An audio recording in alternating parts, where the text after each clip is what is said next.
Hello, friends, and thank you so much for downloading this week's podcast. We are so excited that you're taking time to grow in your faith by listening to these messages. That's our dream in these sermons. We hope that in some small way, they help you in your walk of faith, help you to grow into the person that God yearns for you to be. We also want to encourage you to be part of our social media family. Every day we try to post encouraging messages on Facebook, Instagram, and Twitter. You can simply go to these different social media accounts and click on St. John the Divine and be part of our social media family. And if you don't live in the Jacksonville area and don't have access to a church, we encourage you that every Sunday morning at 10 a.m. we broadcast our Divine Liturgy live. You just simply have to go to www.stjohnthedivine.com. That's our church website. At 10 o'clock in the morning, click on live broadcast and you can watch our services live.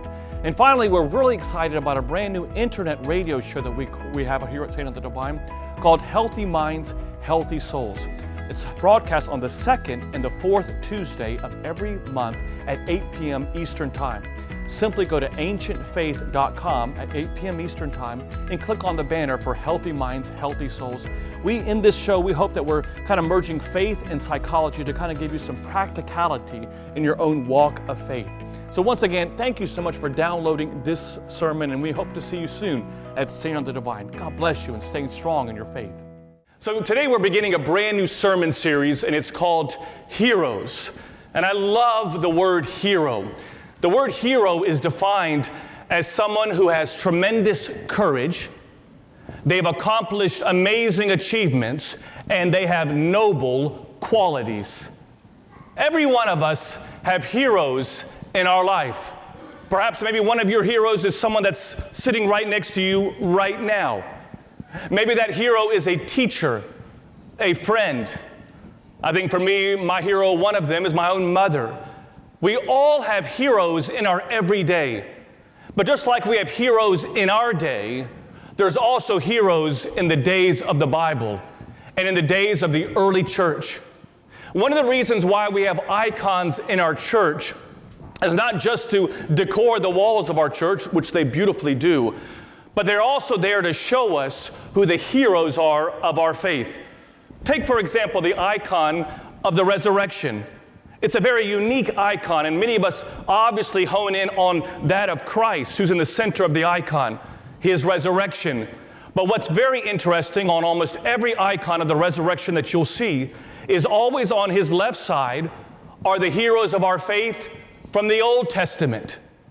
And on his right side are the heroes of our faith in the New Testament.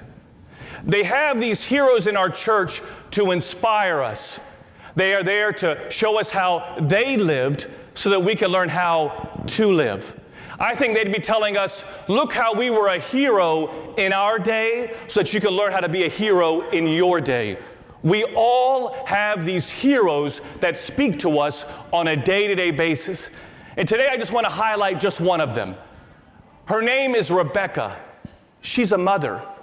She's found in the Old Testament. And if you don't know much about Rebecca, many people don't know, and that's okay. That's one of the reasons why this series is a teaching series. But Rebecca is found in the very first book in the Old Testament. Let me kind of give you a little bit of a setting of how Rebecca enters into the Bible. You know that Abraham is married to a woman named Sarah. They have a child named Isaac.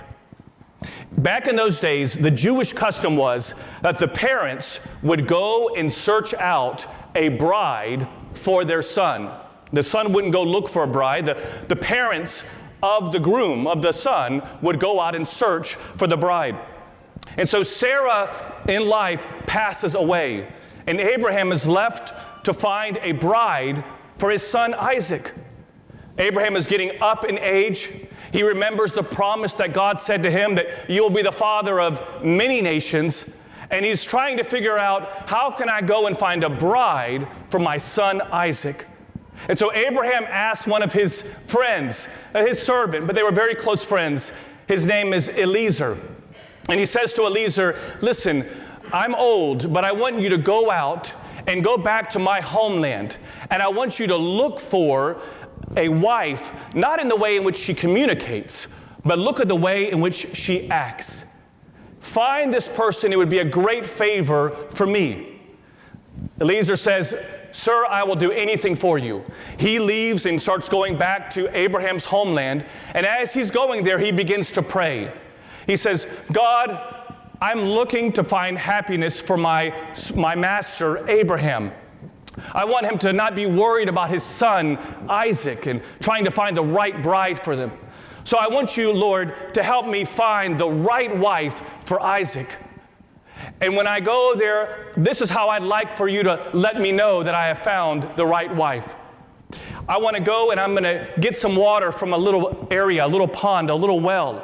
And as I'm going to get water for myself, she's going to come out of her house.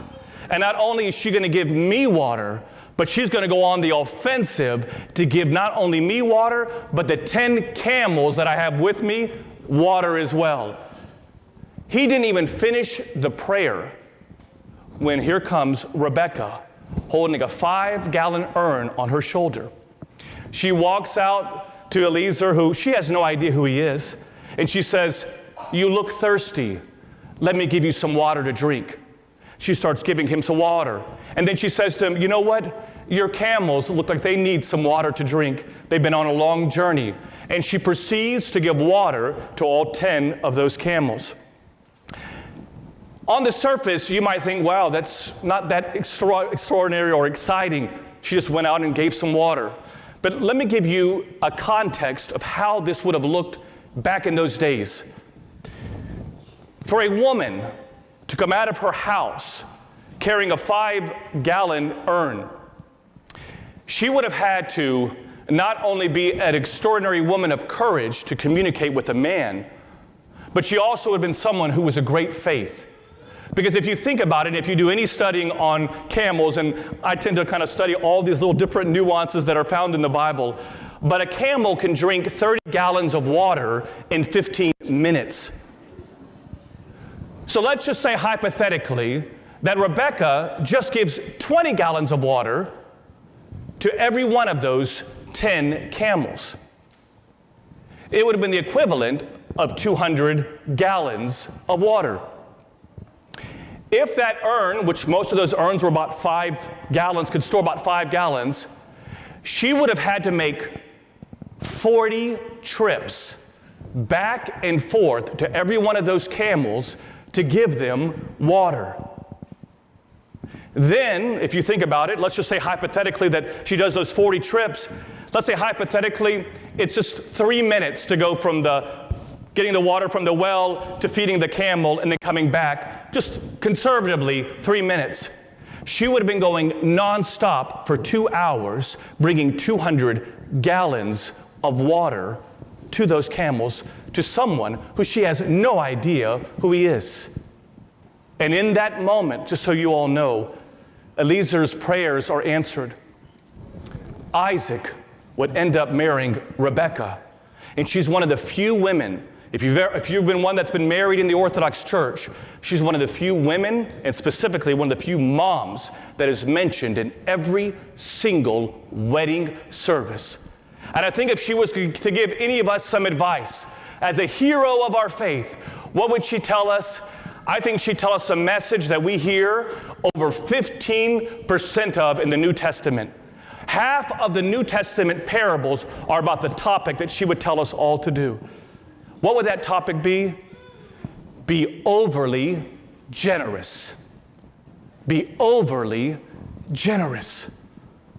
And so how can we as a society, we look at these heroes of our faith, how can we model that kind of hero in our faith? And I think there's 3 ways that we become a hero in our faith, in our day. And one is this: be overly generous by giving first.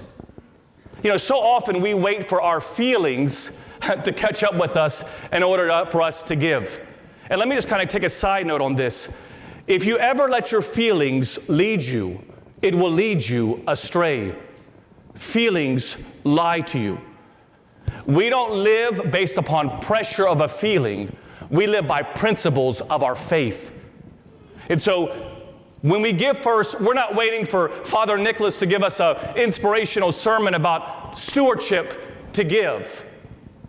We're not waiting till we hear about someone who's sick to call them. We're not waiting till we hear that someone's in need to go and minister to them. No, we are a church that gives first. We're looking for opportunities that I'm going to give. And some of you, can I just tell you, if you're in a state of depression or if you're in a state of unhappiness, one of the greatest ways to get yourself out of that is through generosity, being overly generous towards people. Give first. Number 2 is when you give cheerfully. I always find this quite interesting that sometimes as a society, when we want to give things, especially to things that are that kind of make us uncomfortable, sometimes we're a little bit reluctant. We don't like to give sometimes. We can kind of have a sour attitude. But let me just kind of give this in context. God doesn't want your gift if you're not happy giving the gift. In his mind, he's saying, if you're uncomfortable giving me back a portion of what I already gave you, that you didn't earn, that I gave you, if you're unhappy doing that, then look, keep it for you and you'll have your reward here on planet Earth. But if you want to give and give cheerfully, that reward will be for you in the kingdom of heaven. And my encouragement for you is, and one of the things that we pride ourselves on in our church, we don't talk a lot about money. You have a basket in the very far back of the church. We depend on you to know this is what I have to do. I have to give. But I also want to challenge you, give cheerfully. If you can't give back to God what he already gave you, a small amount, then keep it. You'll have your reward here. I'm talking about a reward in the kingdom of heaven. And then number 3 is, after you've given first, you've given cheerfully, give to make a difference. I think about the moms that were part of this church back in 1916. The moms who worked tirelessly. And I will tell you, their blood, their sweat, and their tears are some of the main reasons why we're in our church today, and one of the reasons why we're moving to a whole new complex in just a few months from now. And I will tell you that we stand on the shoulders of moms and women and motherly influences who are giants in our faith. And one thing about our community, if you don't know, is we love to honor our past. But can I just give you a little bit of a transition now? I hope that our future generations, the future priests, the future people that are going to be filling those pews that you're in now, look back to you and this generation and say, you know what? That generation, they gave to make a difference. That what they gave to us made a difference in our lives. For me, on a personal level, I will tell you as a priest, sometimes people think, well, Father Nick, you're so calm on the outside. I oftentimes think I'm like a little duck. You know, I'm calm on the water, on the top of the surface of the water, but underneath that water, I'm just flapping away. I'm just going. And I say this respectfully, yes, I love all of you, and yes, I care about you, but I'm doing this to give, to make a difference. That when I go before the Lord, I'm able to say, Lord, I gave it all. I gave to this community to make a difference. So should also our attitude be. I leave you with this. I know this is a very serious conversation, so let me give you something to laugh about. There's this story about this wife and her husband. They were having this end-of-life conversation. And the husband's about ready to breathe his last breath, and he tells his wife, listen, I loved you and I've always loved you. But when I breathe my last breath, I want all the money that we have earned for you to put it in a box and bury it with me in my casket. And then he breathes his last breath. So the wife, knowing that she wanted to fulfill a promise to her husband, who said that he wanted all the money to be put in a box in the casket.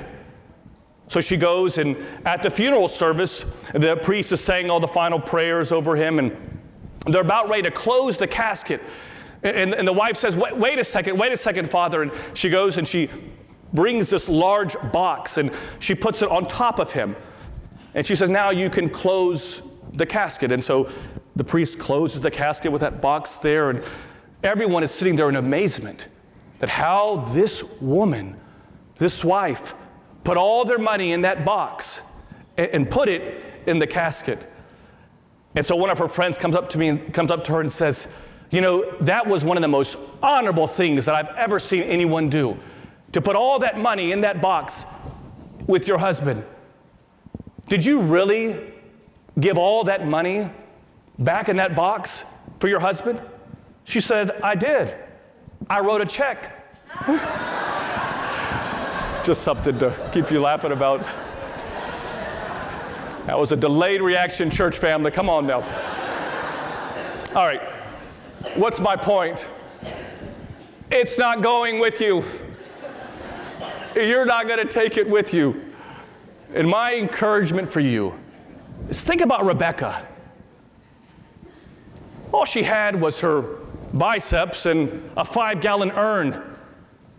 And she served, and she became, just so you all know, the great